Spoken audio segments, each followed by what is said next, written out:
Life isn't perfect, and neither are we. Nope. But we know how to face our fears And have some fun. and talk about all the messiest things of life. Like the messiest things. Get connected to yourself, get connected to others, and get connected to the life right in front of you. This is The Connected Life with Justin and Abby. That's me. That's you. And you. I have an interesting conundrum.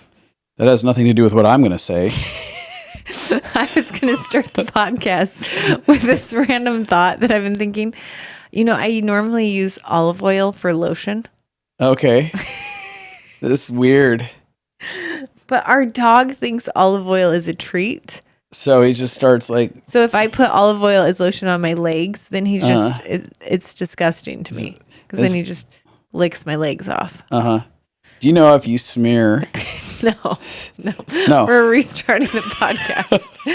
I don't know where that's going. I know it's bad. Okay. Well, then I won't tell you what I will lick off of you if you smear it on you. What would you lick off? Oh, A1 sauce.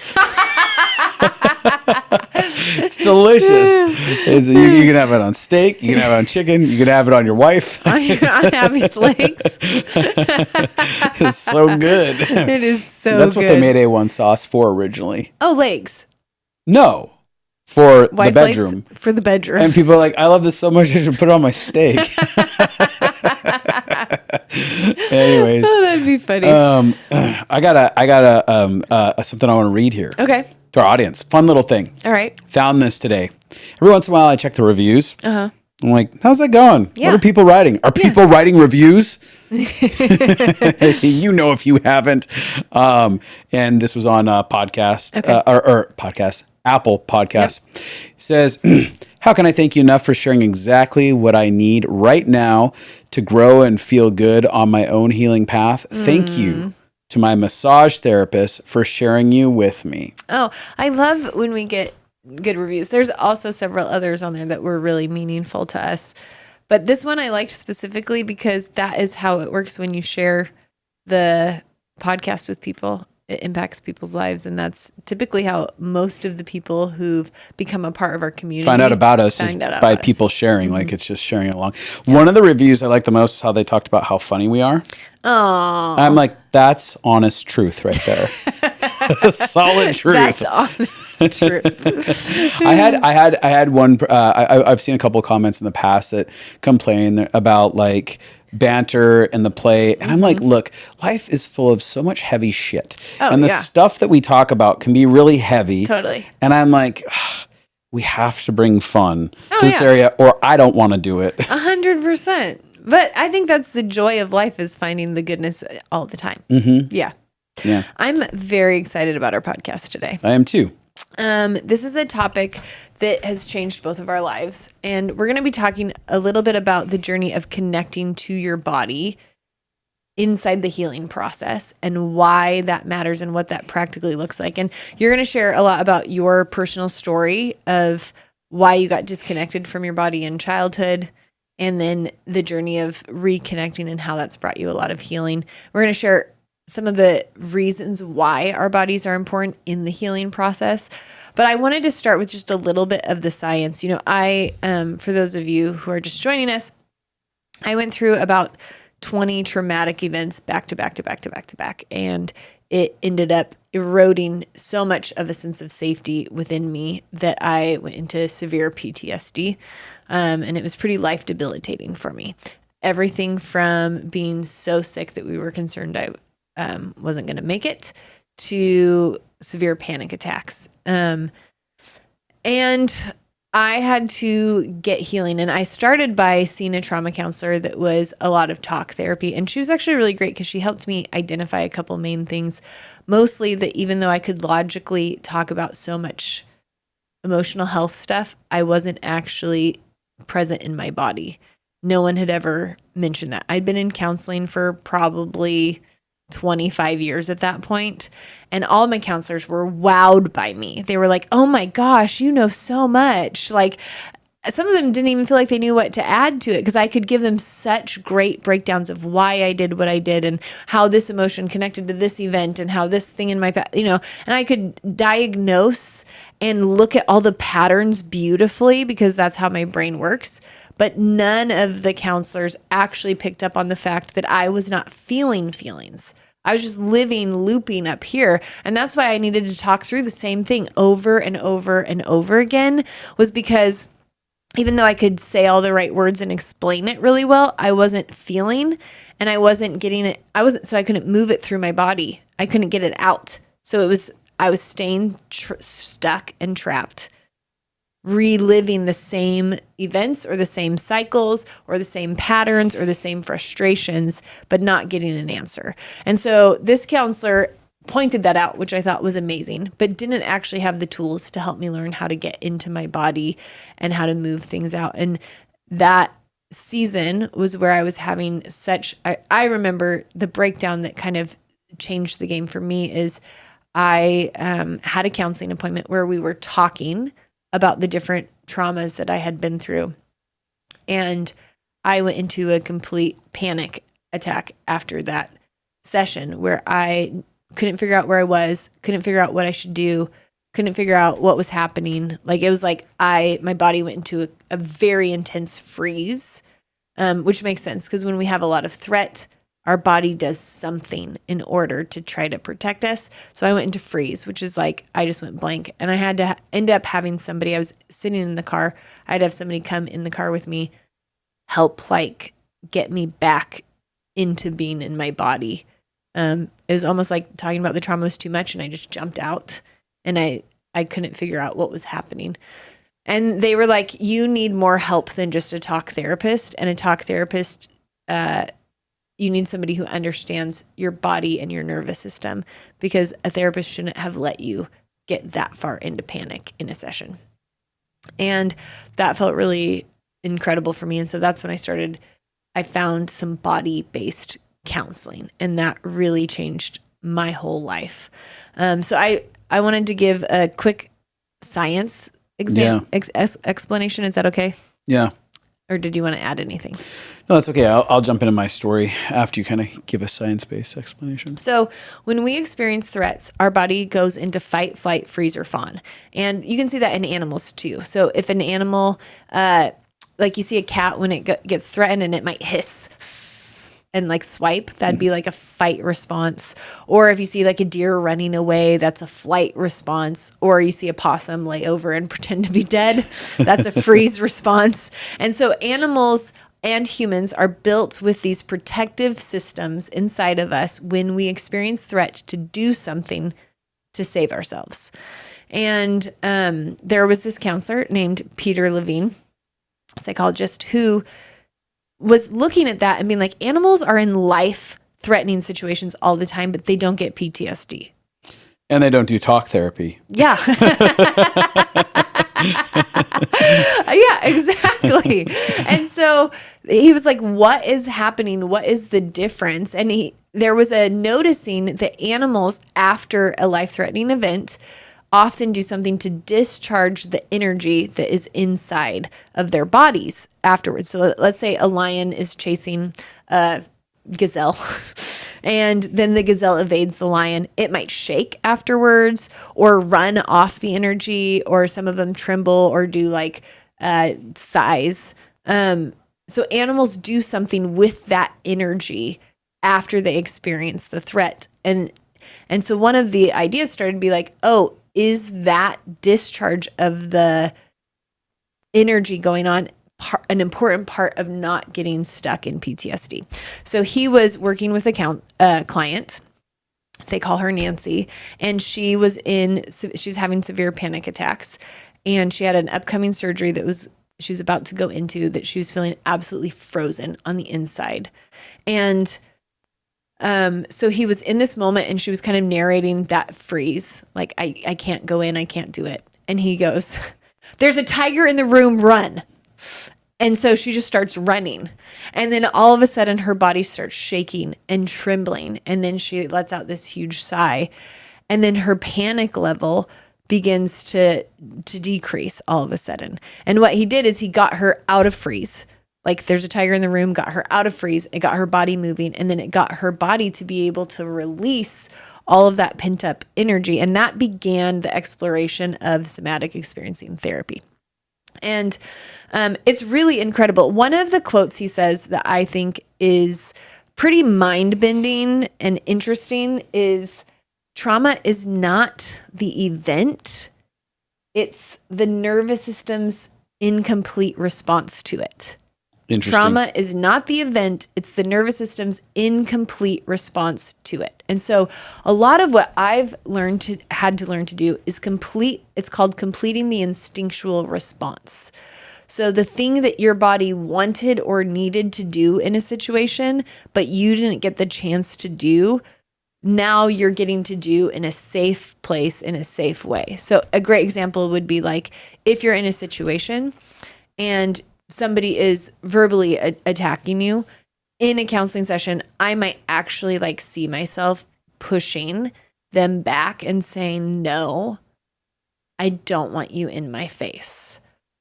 Because maybe in the moment I'm too stuck in freeze to respond to what they're saying, or I can't fight back or whatever. The ability to actually get to say or do the behavior with my body that I needed to do in the moment is actually a huge part of the healing process. Yeah. I want to be able to talk about completing the instinctual response in some of my story. Yeah, I don't have to at this moment. Yeah. So it's the ability to start to notice what's going on in our body and our nervous system, and then be able to give our bodies what they need in order to get unstuck. So for instance, yesterday, my friend had a session with a counselor, and she went back into a lot of painful things from her past. It was not a somatic counseling session, but when she got done, so she'd felt a lot of the negative feelings. When she got done, she went and swam for a couple hours. And that's a great way to release some of that energy from her body. And there's a lot of different ways that we have learned to comfort ourselves physically or let go of the intense the storing of the trauma response inside of us. So I know that for me, this changed the game, and for you. And so I'm just going to throw it to you and let you kind of jump in with a little bit of your story. So I'm trying to figure out where to start on this because let me back up. I experienced a lot of violence inside of my childhood. And for me, in that experience, I learned how to stuff. Yeah. So there was no completing that cycle, right? There's nothing you could complete. As a kid, there's violence happening to you. You can't say no and have it stop it. You can't fight back. So you're like really... And if you have any responses, it gets worse. So what you learn to do is you learn to not only swallow the energy or the experience that you're having, but then you also learn how to disengage your body altogether. So now I've swallowed those emotions, those experiences, the energy, it's overtaken my whole body and it's just locked down inside of me. So you talked about the lady who couldn't actually... she needed him to say, hey, there's a tiger. And then she got to do something. Yeah. And I'm like, there was no tiger in the room that I could run from. Yeah. So I swallowed it. And then I ended up at one point saying, I'm basically tired of feeling the pain that I'm feeling physically inside of this. So I won't feel pain ever again. And I won't display my pain ever again in tears. And so in that moment, I separated from myself and my body. Yeah. The problem with that is on a couple different levels. One, our body, like when we dissociate from our body tells us a lot about our health issues, right? So first it might be like, oh, I have pain in my ankle. I need to go wrap my ankle and take care of my ankle. Yes. But when we dissociate heavily enough, and there are many of us that do that, we're not even aware that like I remember our ankle is hurting. Right. I had a friend that went into a doctor and they're like, you have a fractured arm. And they're like, yeah, I didn't notice it. They're like, you should have a lot of pain. I don't think I have pain. But they were dissociated from their body. It wasn't that the pain wasn't there. They weren't connected in enough to even notice it. And so there's one, the body is going to tell you about it, so it gets taken care of really well. Then there's the other side where our body... Which, can I just mention, there's actually a disease where you can't feel pain in your body, and it's dangerous for people. Yeah. Like, I think all of us think, sign me up for that. I want to not feel pain. Right. But it's dangerous because you could have your hand on a fire, and it could be burning through your hand, and you wouldn't know because you couldn't feel the pain of it. Yeah. And then your hand could get infected and amputated, and you wouldn't even, like, you get frostbite and not even know it's cold.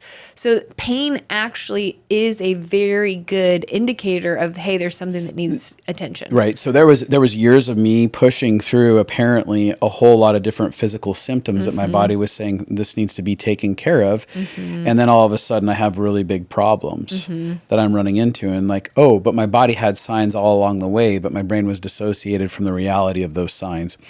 Then you have the emotional side of stuff, which is your body is responding in the moment of something that doesn't feel good, doesn't feel safe, feels off. And when you're not connected to that, you're forced to then live out of a place of logic and shoulds and rules. And what I mean by that is that, say you're treating me in a poor manner, I'm like, what is the right logical response to this? Not what does my body have to say?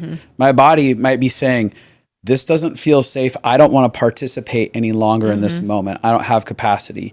But my brain's trying to logic a bunch of things through so I can get to an answer. Yeah. Right. So going back to me, in my childhood, I learned how to disconnect in that way. Then, there was somebody in my childhood that perpetrated the violence, and another individual that would say, you need to go give that person a hug afterwards, and you need to say you're sorry, and you need to tell that person that you love them. Oof. So my body already had gone through an experience with that person that was painful. Now, if we're talking about the instinctual response, you would instinctively want to block, run away, or fight back. Correct. Your body would never want to stay and then love, embrace, and be warm. That is not what a body instinctual response would be for that situation. Yeah. So I remember this happened uncountable number of times. Reluctantly going up to this individual, giving this person a hug. I'm sorry. I love you. And when I wasn't necessarily aware of it then, but when I reflect now, I remember this tightness that would come up inside of my chest. My muscles would lock up inside of my arms. And my whole body was saying, this is not only unsafe, but this is unjust. I don't want to be doing this. I shouldn't have to be doing this. And this is being demanded of me. Yes. And I remember that happened a lot with my grandma. Where I was required to go do that with my grandma, who is a very not fun human being as well, and a few other individuals. Like, it was always abandon yourself, take ownership as a little kid for those people's emotions or their reactions that were painful and destructive, and abandon yourself. Yeah. So I have this whole childhood of learning how to abandon myself, and ultimately I grow up and I find myself not sure of how to respond to a lot of things, and always asking the question, what is the right way to respond? Yeah. And what am I allowed to do? Yeah. What am I allowed to do? Am I allowed to say no? Stop this. This isn't okay. I don't like this. I don't want this. The sense of autonomy, me as a human, my autonomy was massively violated as a child over and over again. Meaning your sense of ability to choose, your ability to know what you want, your ability to have a voice, your ability to set boundaries. To set boundaries around my body and around the experience that I was having, to, again, express what I wanted, what I needed. I didn't, it's almost like when you don't have autonomy, you don't exist. Yeah. Like, you just morph into the other people around you and become what is necessary for their emotional state. So I end up, I've gone through all kinds of counseling, but I end up going into SE counseling, somatic experience counseling, with Judy. Shout out to Judy. And And it was fascinating from the get-go. One of the things that she would have me do is have me lay on a table, and she would begin a process of asking if it would be okay if she could touch is it okay if I touch a part of your head up there? Yes. What are you noticing? Mm-hmm. Oh, what do you mean? What am I noticing? Your hand's on my head. No, what do you notice under my hand? Mm-hmm. Nothing. There's nothing there. Your hand's on my head. There's nothing. and she had to begin to help equip me with language, because this was, I felt when I started doing this, very angry at Judy. Mm-hmm. I wanted to scream and yell at Judy because I felt like she was asking me to do the impossible. Yeah. Can you describe the sensation that you're feeling under my hand? What sensation? There's no sensations. I feel nothing. I'm disconnected from my body. And she'd be like, do you notice any warmth, or does it feel cold? Mm-hmm. Let's start there. Mm-hmm. Feels hot. Okay. It feels hot. And she'd be like, no sensation is okay too. Mm-hmm. And there was no shaming ever. Totally. It was like, let's just explore this. And I noticed as it evolved, she'd be like, say she would have her hand on my chest here. Mm. She'd be like, what are you noticing besides my hand on your chest? I feel a tightness. Okay, tightness is a sensation. Mm-hmm. Let's go on that. I feel...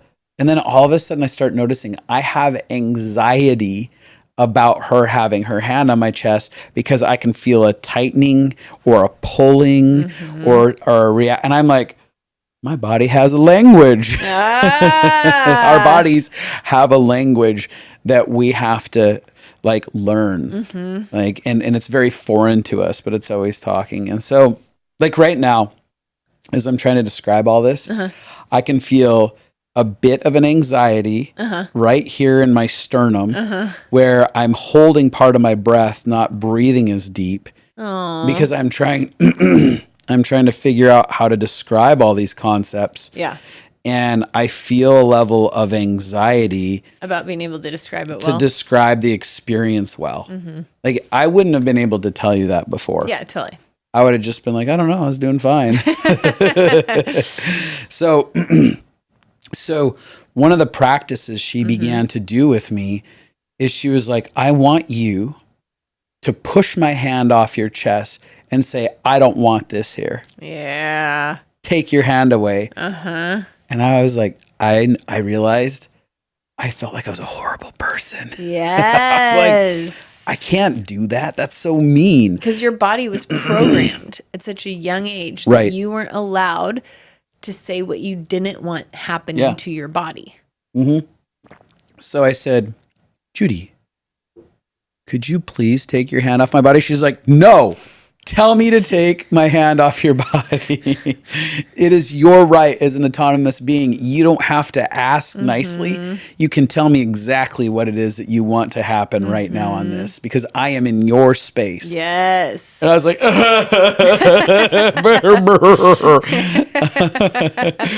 take your hand off my body, Judy. And what it began to do was complete that cycle. All of a sudden, I'm having dozens, if not through the many times I've been with her, hundreds of moments where I'm in my history, I'm experiencing a touch that feels violating or violent in some way, or violating my autonomy, whatever it happens to be. And I'm seeing it and I'm saying, take your hand off my head. I don't want your hand on my neck. Take your hand away right now. This doesn't feel good. And part of the instinctual response is even just getting to say no. Yes. I don't want that. Yeah. So I'm having the voice that's getting to do it. And then even moments where I'm taking her hand and saying, here, out here, don't want it. Take it away from me. And I feel the movement go through my body, through my arm as I'm grabbing her hand and putting it. And then I'm feeling a relief hit me. Because I'm like, oh my God, I needed to do that 100 different times, 1,000 different times. I needed to be able to do that. And I feel a relief in my body every time I say, take your hand away. Don't do that. I don't like that. And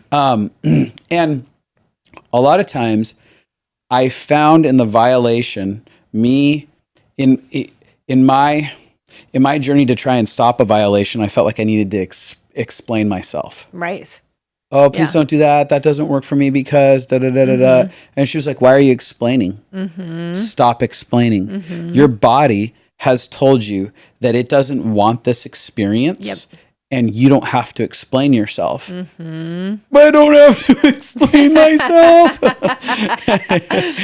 And again, as these actions are happening, and I'm not having to explain what I need. Well, you're not having to defend what you need. Exactly. You're not having to justify what you need. And how is she responding when you are doing that? Every time there's a celebration, I'm so proud of you. That was so good. You were right to do that. You know your body. You know what your knower knows. Your body knows what it needs, and so she was reaffirming the right that I had as an autonomous being to do that, and how it was good. And I found myself, excuse me, session after session, sob crying at the feeling of relief that was washing over me, because now there was something getting completed on an emotional level and on a physical level. Yeah. And it's this amazing thing because you're actually going back into your history and giving your body the chance to do what it needed to do. Yeah. And you're actually enabled. Now and in the past, I think there was so much denial, shame, blame when you tried to have a voice or boundaries, like you were in your history. Yeah. That was not an option. Yeah. And so you're creating a whole new pathway in your brain that an option is, I can say, no, I don't like that. An option is, I don't have to explain why that touch doesn't feel good. Yeah. I don't have to explain why I don't like that. I can just say, please stop. Yeah. Or stop. I don't need to please stop. Yes. Just stop. Yeah. I remember there's quite a few historic incidences, like even in the hug scenario, where Judy was like, what does your body need to do right now? And I'm like, I just see it doing this. No, I don't want a hug. No, I don't want a hug. And I just start doing this erratically over and over again. And my whole body does that thing as I do that. And I needed to shove individuals away hundreds of times as a kid and be like, no, I'm not doing this. And from that to, no, I'm not going to tell you I love you. Yeah. Like my mouth, my physical mouth didn't want to say the words, I love you. Yeah, not after being hit. Yep. And so I even said things like, no, I don't love you. And I'm not bad for feeling that. I was violated. And really what you're doing is starting to attune with yourself, because for so long you've guilted yourself, you've shamed yourself, and you've abandoned yourself.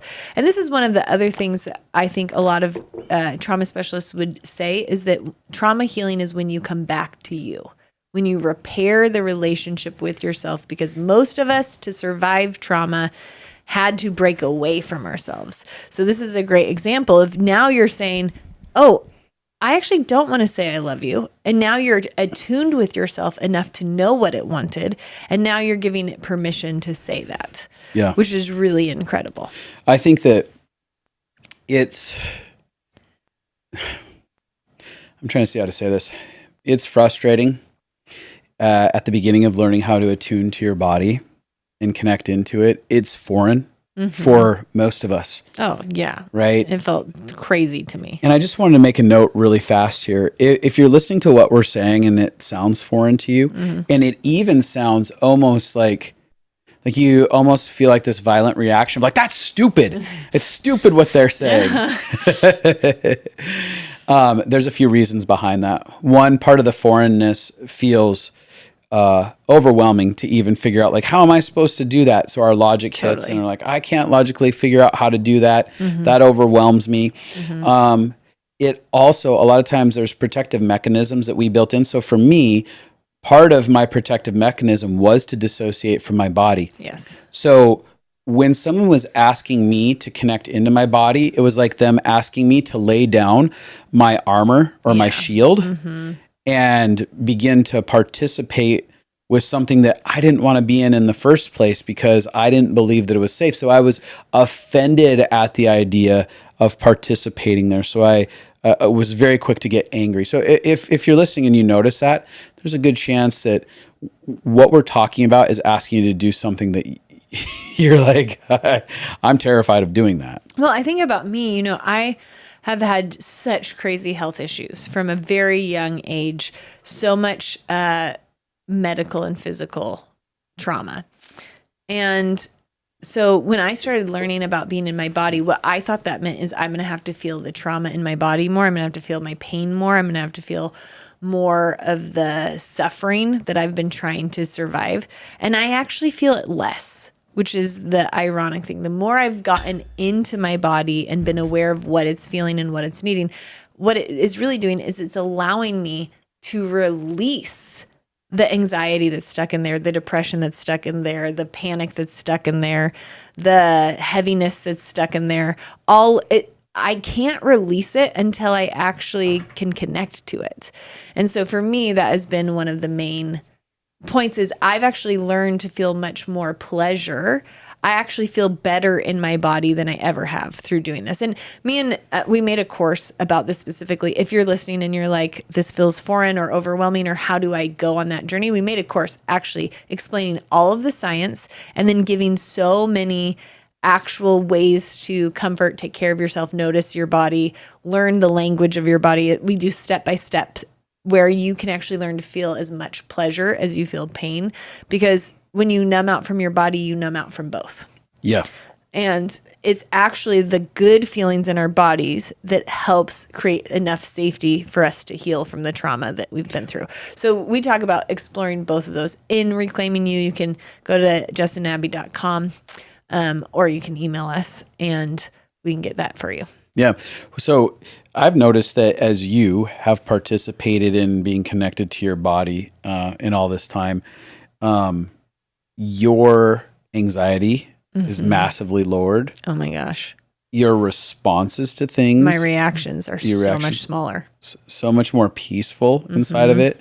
Like I find you being more present inside of your body because you're not trying to escape it and you're feeling resolve inside of it. Is that safe to say? Yeah. The interesting thing, we just had something the other day. I just had a pretty good trigger flashback from my trauma this last weekend. And in the past, that would have been like a level 10 situation, and there was some times when it felt intense inside of me, but the way that I ended up working through it was I was just able to gently cry with you. And that was never how I felt feelings before.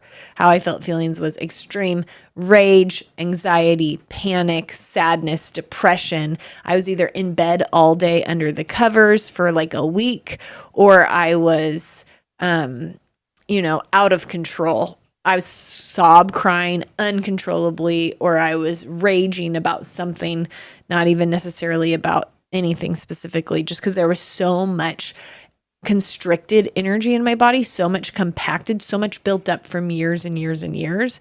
And so as I've been able to release it, now I feel like I feel my feelings at a normal level. And that is crazy for me because I grew up feeling every feeling times 100.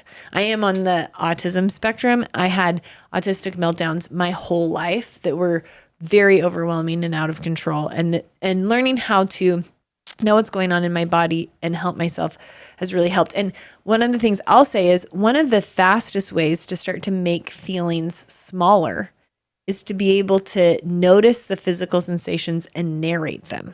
Now, I thought that'd be the opposite. I thought if I pay attention to my body, it's just going to magnify the pain. But what I've learned is like, oh, I'm feeling a lot of anxiety. I feel like I want to crawl out of my skin. I feel like I want to run a marathon. I feel like prickly energy all the way up my body. Me just being able to name the emotion, anxiety, and then the sensations in my body, and then me learning about sensations, which is basically we all have, and we teach on this in our course, but we all have emotion waves, which is like sensations rise and then sensations fall. And so most sensations are temporary. So even if you think about having a panic attack, the panic rises, you have the panic attack, and then you come back down. And And if you start to recognize the sensations, naming them and being able to communicate through them actually can help you begin the process of healing. Because it's attuning with yourself. So basically, when you're in pain, for your brain to get out of pain, it needs to feel seen and heard and known and understood. So when we see ourselves and hear ourselves and know us and understand ourselves, it really changes things. I wanted to tell a story of one of the completing the instinctual responses I went through. Yeah, I had a story too I wanted to share. Okay, go ahead. Do you want to do You go yours? first. Okay. I wanted to talk about how this played into my current life circumstance. Yeah. So a couple of years ago, I had a moment with someone where they had massively betrayed me. Mm-hmm. It was like devastating, the betrayal. And in the moment, I'm sitting there, and at first, the shock as I'm finding the information was accidentally allowed out to me. Yeah. Like, all of a sudden, this information came out, and it wasn't from them. Another individual was in the room, shares this information, and I look at this other person, and I'm like, what? What happened? Mm-hmm. I'm trying to figure out, this doesn't make sense to me. What are you telling me? So I start going into this logic loop verbally out loud. Are you saying you actually did this? Why would you do this? What? And my body is saying I've been betrayed. Mm-hmm. Now, I think it's healthy to get curious in any situation, but it's clear the betrayal has taken place. Mm-hmm. My body is saying, I don't like this. I've been betrayed in a way that's deafening. I don't want to be in this relationship any longer. And it would have been very appropriate in that moment to simply say, oh, this is a very betraying experience. I need to walk away right now. I need to walk away. But as I'm there, I'm locked up because I'm not connected enough into my body to listen to what it's telling me to do. Rules in my head are, you have to work this out right now. Rules in my head are, you have to just somehow figure out and justify this scenario that doesn't have healthy logic to it. So I'm locking myself down in this moment, staying with this individual. I'm trying to logic something that's illogical. You're looping. I'm looping. How do I justify this massive level of betrayal? How could they do this? Why would they even do this and tell me like this? Yeah, exactly. And it's building. I'm interacting until there's an explosion of yelling for about 30 seconds and screaming as someone was up in my face, poking their finger in my chest saying, I bet you want to hit me, don't you? I bet you want to hit me. And then I yell and I scream at them instead of saying, I don't participate in this. You do not touch me. You will not touch me. You will not get in my face. Yeah. I will not stay in the presence of this type of behavior. And I healthily should have walked out, not just on the moment, but on the relationship altogether, and said, "This, I will not participate in this level of disrespect of what's happening inside of this." But because I wasn't attuned to my body, I stayed in. I participated in expanding or intensifying the explosion. I then proceeded to sit down at a table with these individuals and spend the next 30 minutes apologizing for how I had just acted, even though there was a massive betrayal on there. Instead of saying, this doesn't work for me, this will never work for me, this relationship will not work under these terms any longer. And I look back at that and I think, my goodness, the peace that I could have had if I was connected to my body, when something like that wouldn't have had to catch me off guard as much. And what I mean by that, I still would have had fresh information, but my body wouldn't have the same shock in the sense of, I feel trapped, I have to stay in this. My body would have been like, that doesn't feel good. I'm going now. And you could have stayed calm. Completely calm. Have stayed connected to yourself. Connected to myself. And what you needed and the boundaries you needed. You could have said, oh, actually, I don't let people yell in my face and poke me. I'm so sorry. I'm going to walk away. Yeah, and I don't. No, I don't like this. I don't allow people to lie to me, to hide things from me, and then to betray me behind my back. Yeah. Is all I'll say on this situation. And what this moment, why I'm talking about this moment, is that I then had multiple more moments in relationship with these individuals because I wasn't listening to my body, because my logic and my shoulds kept justifying, well, I need to be in this relationship and I need to continue to work through this with this individual and stuff like that. Even though So your body's like, I feel betrayed. I feel unsafe. I feel disregarded. I feel run over. I feel like, and repeatedly your boundaries had not been valued by these people. They'd been violated before. So you'd been violated over and over and over again. Instead of saying, my body feels like this is enough violation, you're like, no, I have to just figure out a way around it. So what I did is that begins to compound inside of my body. And I keep having moments of explosions that I look like the asshole because I'm violating my body. Oh, Justin's crazy. Look, he's exploded. No, he's compounded all of this garbage, all of these violations, all of these betrayals over and over again in this relationship, and held on to it and justified staying in this relationship instead of doing the one thing he needed. It's just set boundaries to be safe. Yeah. As long as you do this, I will not be able to participate with you here. When you can shift your behavior into these honoring and respecting behaviors, I can participate. Absolutely. So I notice I'll say this. So I notice myself every time I get around these individuals, my body would start locking up. Yeah. And there wouldn't be anything that they would be necessarily doing. Yeah. I mean, there's ways that they communicated that wasn't super fun, but I'd lock up and I'd just be tense and surviving through an interaction instead of honoring myself and being like, okay, why do I feel tense inside of this interaction?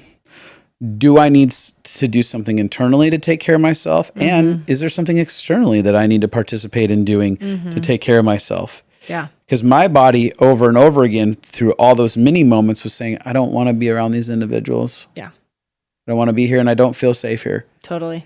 So the reason I share that story is that this is such a like, I watched myself act out in manners that you betrayed what your heart was. Betrayed my value system because I wasn't listening to my body. Because my logic said it's more violating to close the door on this relationship. And not even close the door, just set boundaries. Yes. Yeah. And close the door on that relationship. And well, the reason I said not close the door, because you're like, I would happily keep relationship if it can be honorable and respectful. I would absolutely keep it if it was on those terms, but it couldn't. Yeah. Those individuals don't have the capacity to do that. Sure. And so because I wasn't honoring this thing, there was, again, a reaction that came out of me because I was holding on to a should-based system, a logic-based system that was looping. And that's something that Judy and I worked on over and over again. Your logic is trying to get to some justification here, and it's causing you to feel insane inside of your head 100%. Because it's going in opposition to the truth that your body knows. Your body knows it can't do this. Yep. Then you're trying to, or it knows a truth about what's happening, and you're trying to logic it out of it. Yeah. And that collision, I'm talking about that because inner torment. It's inner torment, and that inner torment becomes outer torment when we act out inside of situations. We go, I don't know why I keep doing this because I'm not honoring something in here, because I'm busy with my logic up here, telling this thing, my body, that it doesn't know reality. Yeah.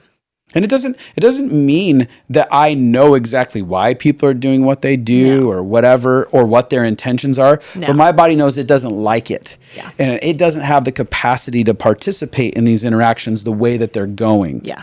Well, and I have I'll share kind of based on that concept, because this is really what was a big pivot point in our marriage for us. When I started going through somatic counseling, the same thing as I started being aware of my body and what it likes or doesn't like. And for years, we'd kind of fought about fighting. Like the culture for fighting that was normalized in your life was very different than the culture of fighting in my life. And so I'd often say, the way that this conflict is going is not right. So it was using probably right and wrong language. And you would be like, no, it is right because of this and this and this. It's right in my culture. This is how it's right. And so I would constantly be looping over and over again. Well, am I emasculating? Because am I emasculating you by not wanting to have fights like this? Am I controlling you? Am I bad? Should I be more tough? Should I not be more tough? Like I went, looping all the time. Am I crazy or is he crazy?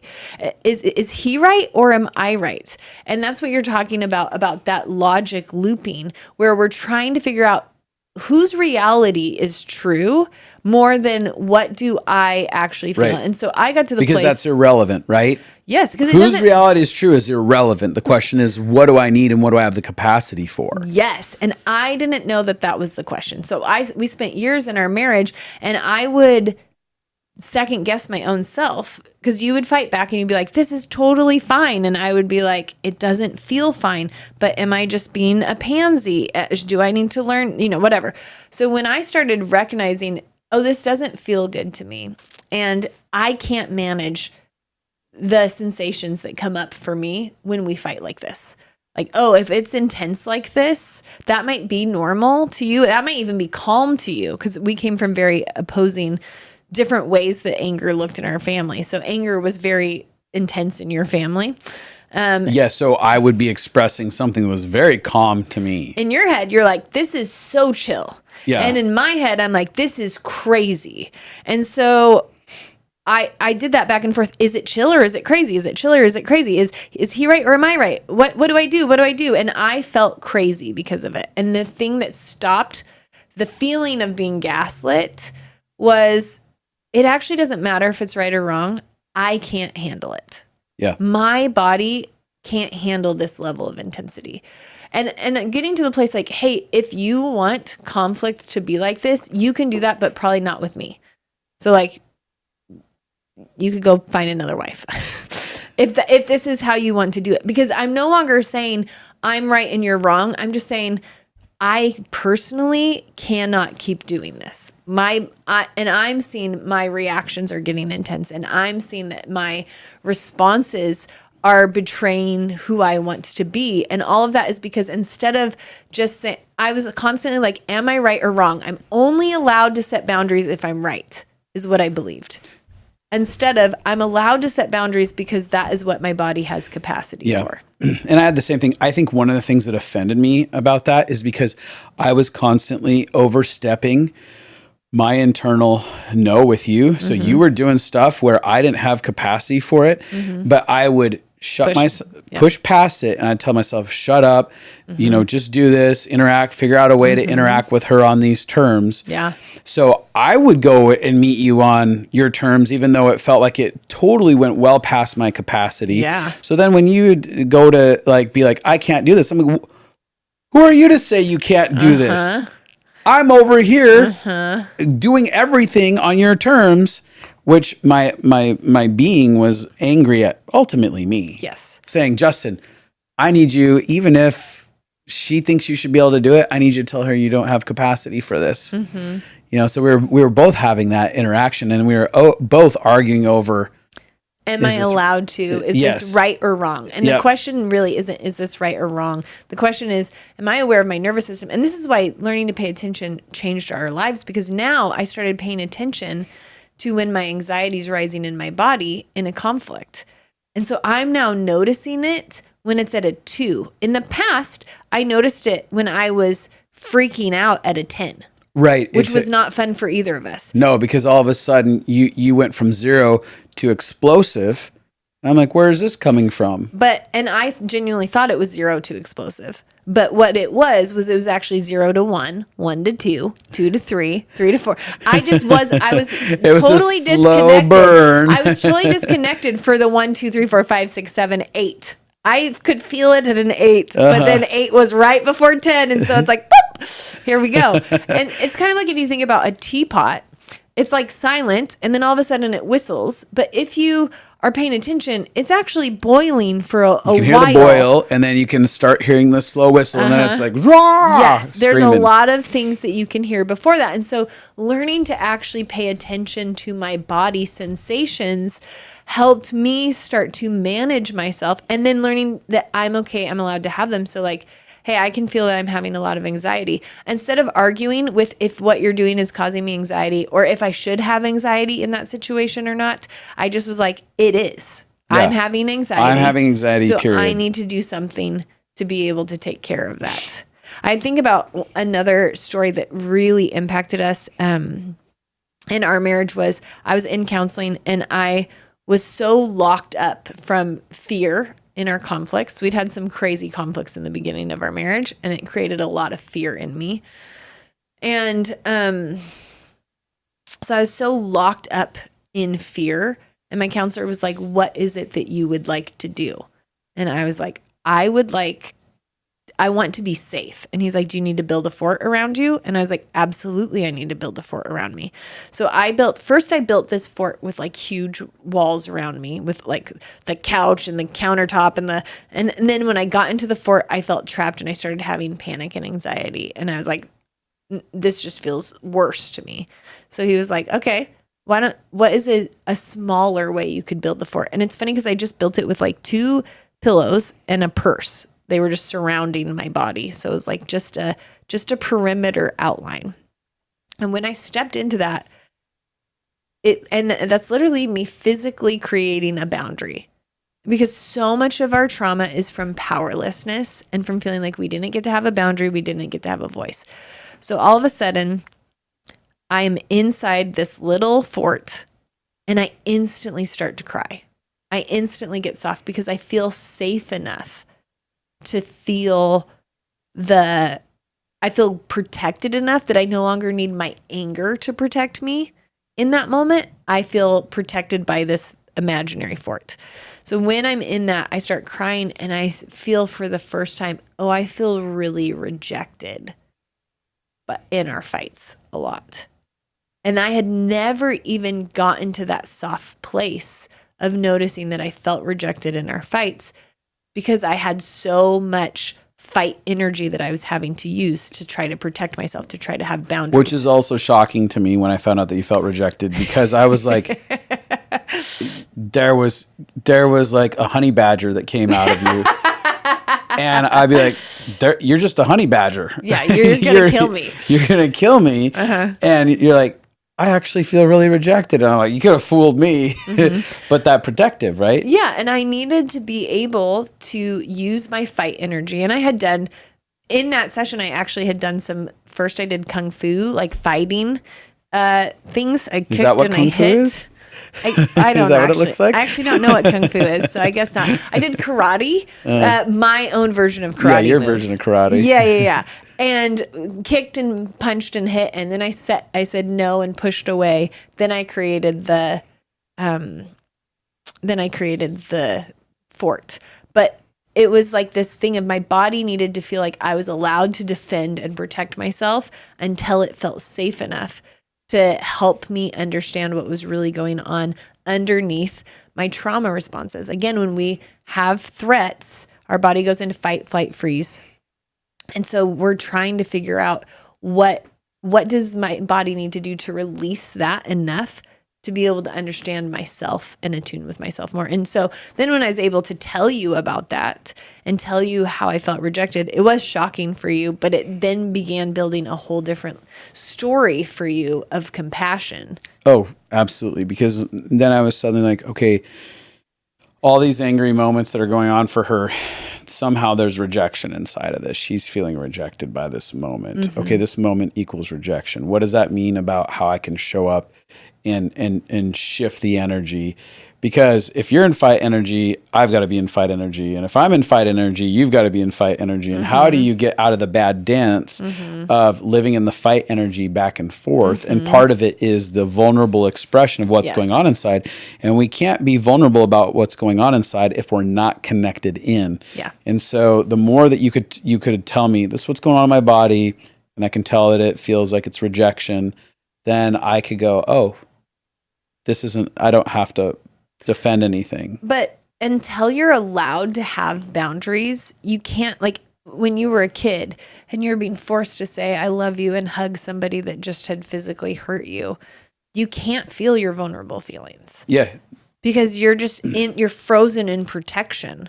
Yeah. And so there has to be this thing where you actually can say no, can push back, can remove out of your space. And I can't tell you how many counseling sessions that's like one of the main things that I do is I just slowly, powerfully, sometimes about 3 times, will push something, a behavior, a person, a situation away.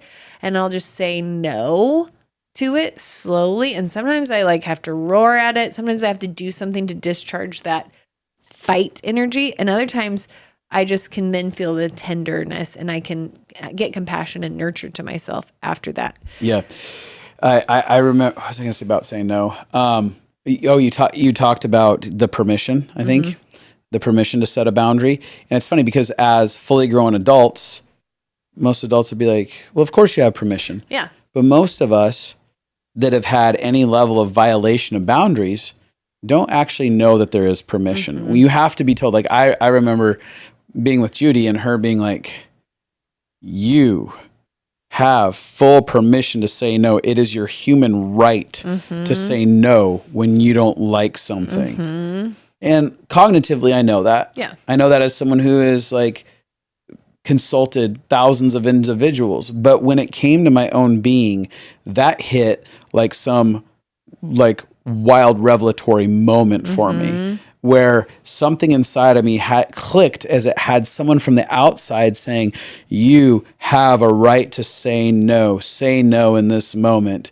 And I'm like, I do have a right to say no. No, Judy.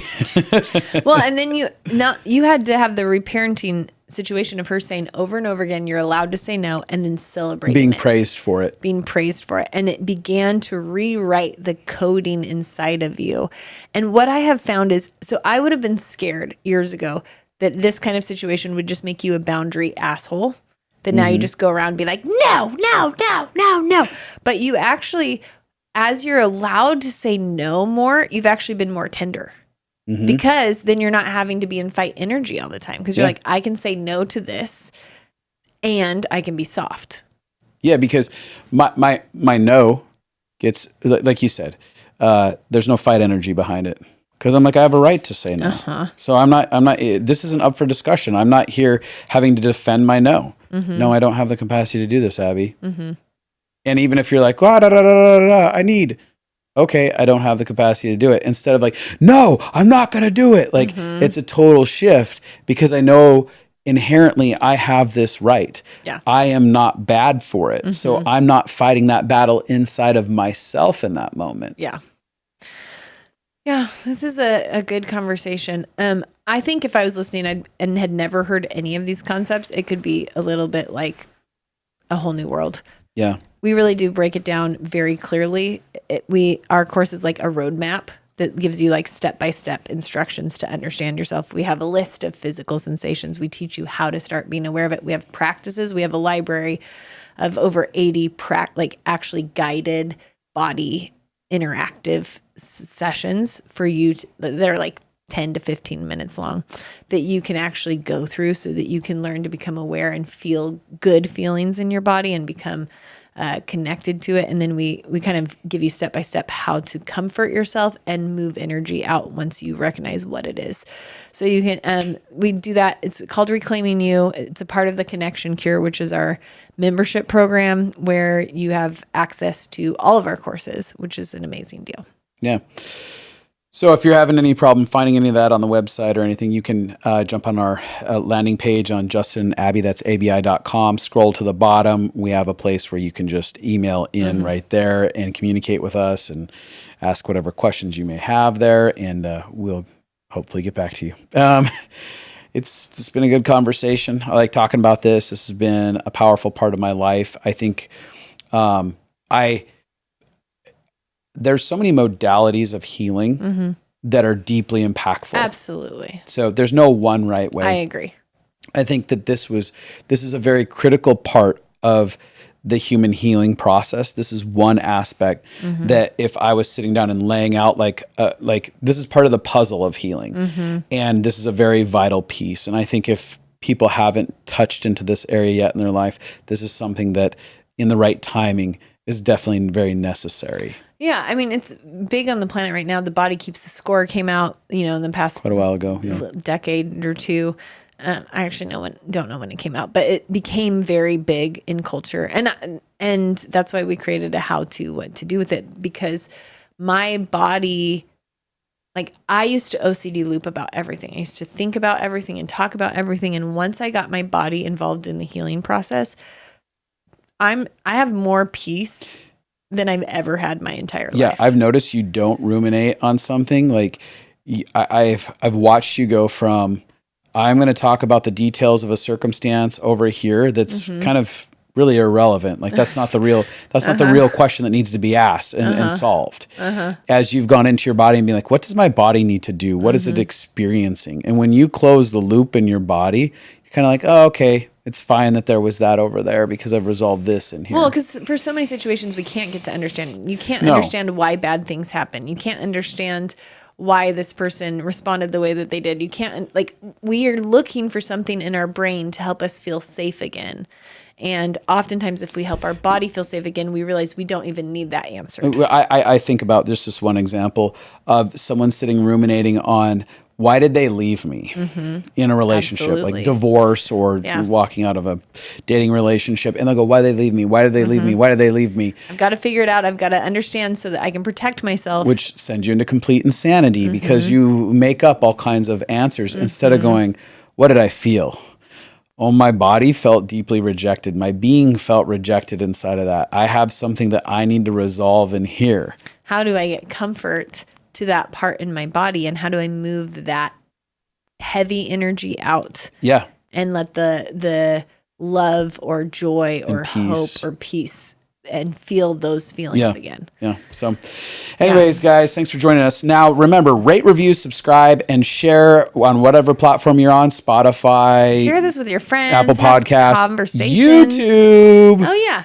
Hit the ding, ding button. The ding, ding button. The subscribe and the ding, ding. I know that.